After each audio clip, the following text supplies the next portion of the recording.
বাচ্চাটি জন্মের সময় একটুও কান্না করে না, কিন্তু বাচ্চাটি খুবই বুদ্ধিমান। মাত্র 1 মাস বয়সেই বাচ্চাটি তার নাম লিখতে শুরু করে, কিন্তু বাচ্চাটির মা তাকে বিশেষভাবে প্রশংসা করার বদলে বাচ্চাটি যা লিখেছে তা পছন্দ না করে মুছে ফেলে দেয়। বাচ্চাটির বাবা তো আরো কঠোর একজন মানুষ। লোকটি মেয়ের পরিবর্তে সে ছেলের প্রতি বেশি আগ্রহ থাকে। যখনই লোকটি দেখে যে একটি মেয়ে হয়েছে তখন লোকটি রেগে গিয়ে হাসপাতাল ছেড়ে চলে যায়। যখন বাড়ি যাওয়ার সময় আসে তখন লোকটি তার মেয়েকে একবারও কোলে নেয় না এবং বারবার বলতে থাকে যে মেয়েটি তার একটা বোঝা। লোকটি তখন তার মেয়েকে যেন কোনো অপ্রয়োজনীয় জিনিসের মতো গাড়ির পেছনে রেখে দেয় এবং দ্রুত গাড়ি চালাতে শুরু করে এবং বাচ্চাটির নিরাপত্তার কোনো যত্নই নেয় না। তারপর বাড়ি পৌঁছানোর পর পুরো পরিবার ভেতরে চলে যায় আর ছোট্ট মেয়েটিকে একা গাড়িতে রেখে যায়। কিন্তু সেই মেয়েটি ছিল খুব সাহসী। 2 বছর বয়সে মেয়েটি নিজের সব কাজগুলো করতে শুরু করে এবং মেয়েটি নিজেই তার জামা কাপড় পরতে শিখে যায়। 4 বছর বয়স হতে হতেই মেয়েটি একা থাকতে শুরু করে। মেয়েটির বাবা সুন্দরী মেয়ের খোঁজে ঘর থেকে বের হয়ে যায়। মা নিজেকে সামলাতে গিয়ে ভালো কোনো পুরুষের খোঁজে বেরিয়ে পড়ে আর ভাই স্কুলে চলে যায়। তখন অ্যামি নামের সেই মেয়েটি একা বাড়িতে থেকে যায়। যখন অ্যামির ক্ষুধা পায় তখন অ্যামি নিজেই খাবার বানিয়ে নেয়। 2টি ডিম ফাটিয়ে একটু আটা মিশিয়ে অ্যামি তার খাবার প্রস্তুত করে নেয়। অ্যামি নিজেই খাবার বানিয়ে খায় এবং তার প্রিয় ম্যাগাজিন পড়তে থাকে। অ্যামির জন্য ছিল এটা এক সুখময় মুহূর্ত।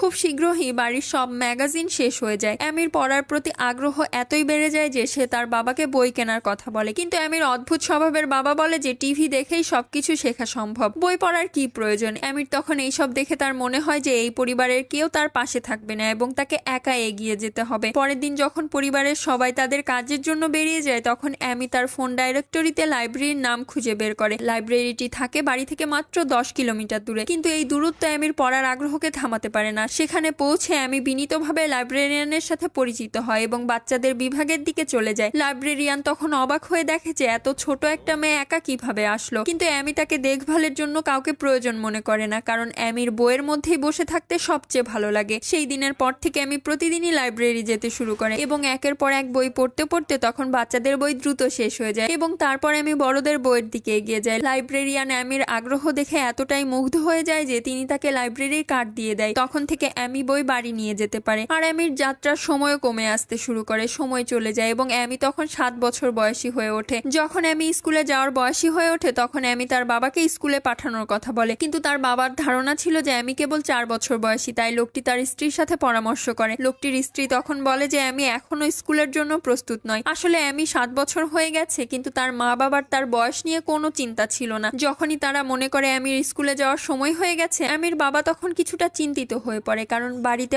অনেক ডেলিভারি আসে এবং লোকটি মনে করে কাউকে না কাউকে তো থাকতেই হবে সেগুলো নেওয়ার জন্য। তাই লোকটি অ্যামিকে স্কুলে পাঠায় না এবং অ্যামির স্বপ্ন তখন ভেঙে যায়। তারপর অ্যামি তার রুমে গিয়ে সমস্ত বইয়ের সামনে বসে কাঁদতে থাকে। পরের ভিডিওটি দেখার জন্য প্লিজ সাবস্ক্রাইব।